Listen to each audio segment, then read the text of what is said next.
What's going on, everyone? Chris from Pickdawgz.com here with the Wraparound. We're going to be breaking down the NHL action going down on Thursday, November 16th, 2023.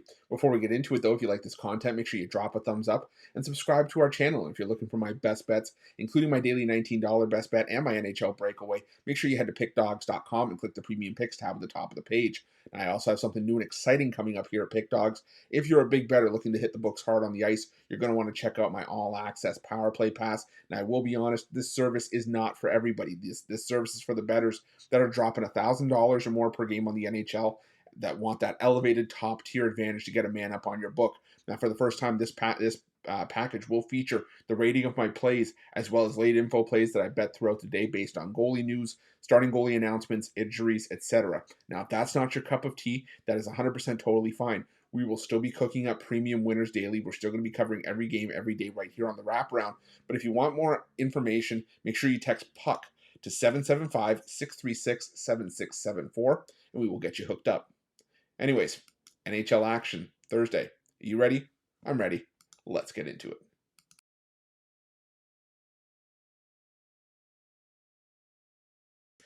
Our first game on Thursday takes us to the Avicii Arena, where the Ottawa Senators take on the Detroit Red Wings in one of the international games of the weekend. We head to Sweden for this one. And, to me, this game, when I look at these two teams, this just looks like a coin flip. Neither team is really playing all that well right now. The Ottawa Senators, the only edge they really had was the fact that they were at home, and, Detroit hadn't really had a ton of success in Ottawa, dropping 5 of the last 6 meetings between these two teams in Ottawa. But, like I said, these two teams are sort of playing similar hockey right now. Neither really doing all that well. And when you take away that home ice edge away from the Senators, like I said, this should be a coin flip. And, when you're looking at a coin flip in these international games with so many variables at play here, I'd rather just go hunting for value here. So I'm going to take the Detroit Red Wings on the money line in this one.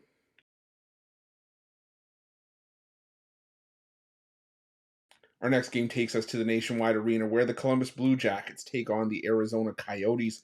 And, another matchup where two teams that aren't necessarily playing their best hockey right now. But if you're giving me the choice between these two teams, I'd much rather have the Arizona Coyotes right now, because at least they're winning hockey games. The Arizona Coyotes are struggling with consistency. They've alternated wins and losses in each of their last 9 games. But the one thing that the Columbus Blue Jackets have done consistently is lose. And that's not necessarily I shouldn't say that's not a good thing in general, but it's even worse when a lot of their losses are coming on home ice, where they played their better hockey last season. The Arizona Coyotes, they've been in it in a lot of their recent games, even the games that they were losing. They lost to the Anaheim Ducks in overtime. They lost to the Dallas Stars in overtime in a game that they were right there nip and tuck with. They've been scoring goals a lot more consistently than the Blue Jackets have. The Blue Jackets, more often than not, have been picking the puck up out of their own net. So at a near coin flip price, I got to go with the team playing better hockey. That's the Arizona Coyotes in this one.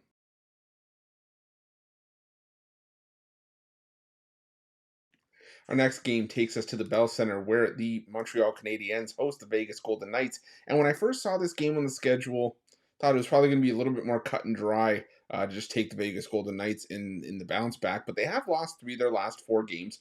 Those losses, they've scored 2 goals or less in each. And, let's face it, the Vegas Golden Knights have cooled off a little bit from their hot start. Are they going to be one of the best teams in the NHL this season? Absolutely. And the Montreal Canadiens haven't been playing well lately themselves. They've lost 6 of their last 8 games. But when you look at a lot of the recent results that the Montreal Canadiens have had, 7 of their last 10 games have been decided by 1 goal. And that includes a 3-2 shootout win for the Vegas Golden Knights in Vegas, where they play their much better hockey. Like I said, the Montreal Canadiens have just been competitive. And I think that you could see, the Vegas Golden Knights have a little bit of trouble putting away Montreal here. I could see another 1-goal game. Do I see Vegas winning this one? Probably. But I'm going to take a shot here with the Canadiens plus the 1.5 in this one. I just think that's probably where the value is, but not one of my favorite games on the board for sure.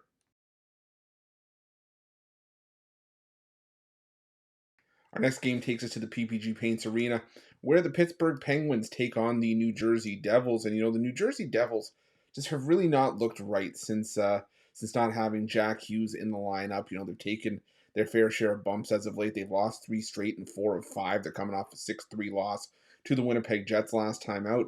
And now you're going up against a Pittsburgh Penguins team that, for all intents and purposes, is playing their best hockey of the season. They've won 5 in a row. They've outscored their opponents by a final count. I'm going to do some quick math here. 25 to 8 in those 3 games. Excuse me, in those 5 games. Granted, 10 of those came against the San Jose Sharks, but if you just take the other 4, you're still looking at Pittsburgh outscoring the likes of Columbus, Buffalo, LA, and Anaheim by a combined score of 15-6.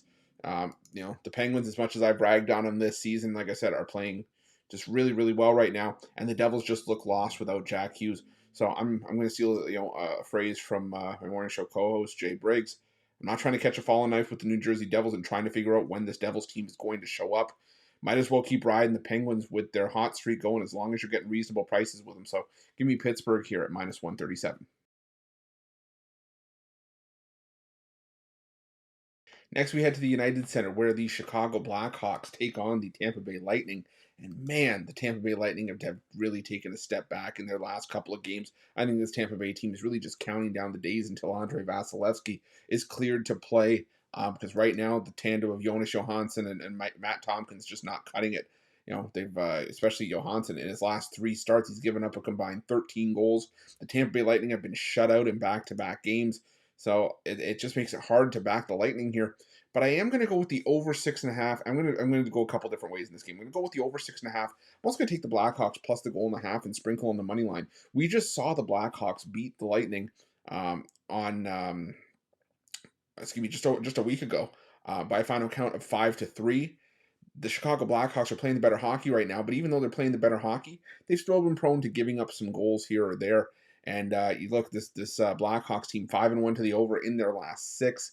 With the way Tampa's given up goals, they're bound to give up a few here. But Tampa Bay's offense, I don't think is going to be shut out for a 3rd game in a row. So I'm expecting goals in this one. I think there is value here with the Blackhawks on the puck line plus 1.5 and on the money line as well.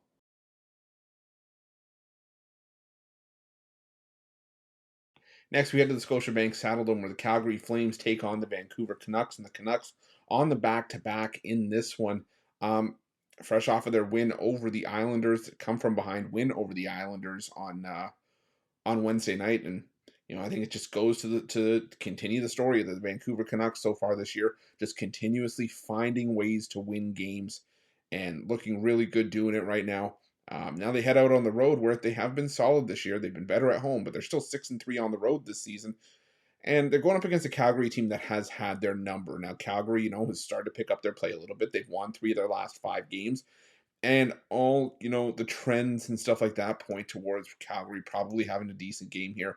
Head to head, the Canucks are 6-18 in their last 24 meetings in Calgary, 6-13 in the last 19 meetings overall.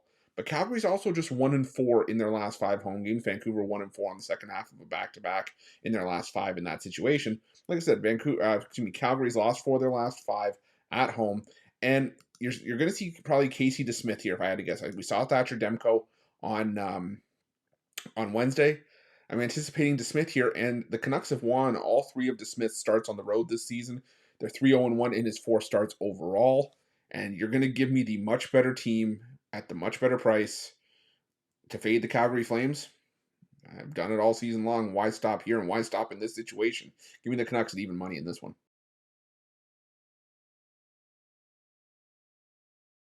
Next, we had the Climate Pledge Arena where the Seattle Kraken host the New York Islanders, who are on the second half of the back-to-back in this game. And, for the New York Islanders, it's just another brick in the wall, and the losing streak now up to 6 games, finding a new and creative way to lose.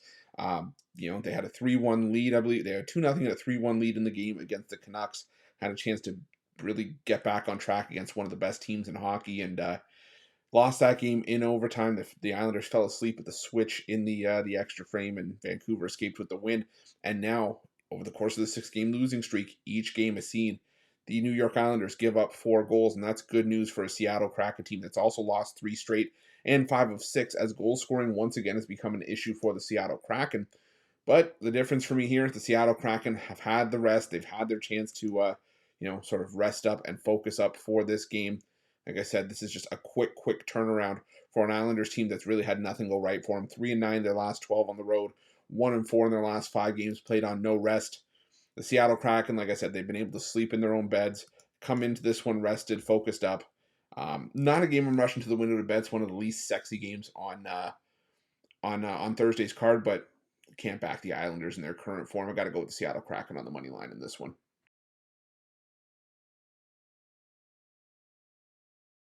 Next, we head to the Crypto.com arena where the Los Angeles Kings take on the Florida Panthers, and both of these teams playing some decent hockey as of late. The Kings have won 6 of their last 9 games. They have dropped back-to-back games, while the Panthers, 5 straight wins coming into this one. Now, head-to-head, this one has been all Kings. In the past, the Kings have owned this matchup. Now, granted, these two teams normally meet just twice a year, as that's how the schedule usually breaks down. As the Kings have won 11 of the last 13 meetings in Los Angeles. The West Coast not kind to the Panthers, but it's also worth noting that the underdog has won the last 5 meetings between these two teams, and LA's season so far completely goes against that head-to-head trend of owning the Panthers in LA. You look at the home and road record splits for the Los Angeles Kings this season. The Kings 7-0 on the road, 1-3-3 at home, meaning of the 14 games that the Kings have played this season, the road team is 13-1. The Florida Panthers, like I said, they've won 3 straight. They've won 10 of their last 13 games. They're playing some fantastic hockey right now. Did things get dicey in that game against the San Jose Sharks? Sure, it made us sweat a little bit, but I don't think you see Anthony Stolarz in goal here. I think you get the number one option for the Panthers and Sergei Bobrovsky. I think the Panthers add to the Kings' misery at home here. We're getting a great price with the Panthers, so give me the Panthers here at plus money in this one.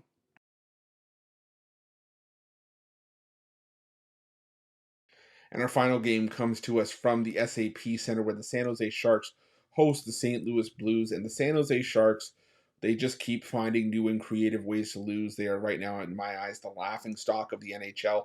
2-13-1 this season. Now, granted, you could argue that their success this season has all come at home, as they are 2-6-1 at home and 0-7 on the road.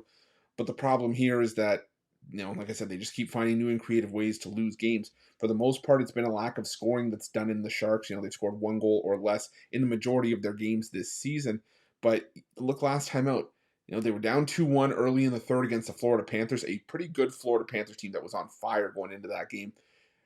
San Jose scores 2 goals in less than a minute to take all the momentum in that game, take a 3-2 lead, and they still find a way to blow it and lose on the -1.5 puck or the +1.5 puck line. They lose that game 5-3. Now you take on a St. Louis Blues team that's arguably playing their best 2-week stretch of hockey going back to last season. They've won 3 straight, 5 of 6. They just shut out the Tampa Bay Lightning. They beat Colorado 8-2. And now they get a matchup against a San Jose team that the Blues have frankly owned in the last couple of years. The Blues have won 8 straight meetings between these two teams. 7 of those have come on the puck line by a combined score of 32-15. I'm taking the Blues on the puck line here. It is not often you're going to get a nice amount of plus money when you take a team on the puck line against the San Jose Sharks. I'm going to take it here. Give me the Blues on the puck line to round things out. That's it. That's all the NHL action for Thursday, November 16th, 2023. If you like this video, make sure you smash that like button and subscribe to our channel. Also, make sure you have notifications turned on to get the newest and most up-to-date content here at Pick Dawgz. And a reminder, if you're looking for my best bets, check out Pick Dawgz Premium. And if you're looking for more information on my all-access Power Play Pass and to find out if it's right for you, make sure to text PUCK to 775-636-7674. And make sure to let me know your NHL picks in the comments section below. Thanks for watching. Good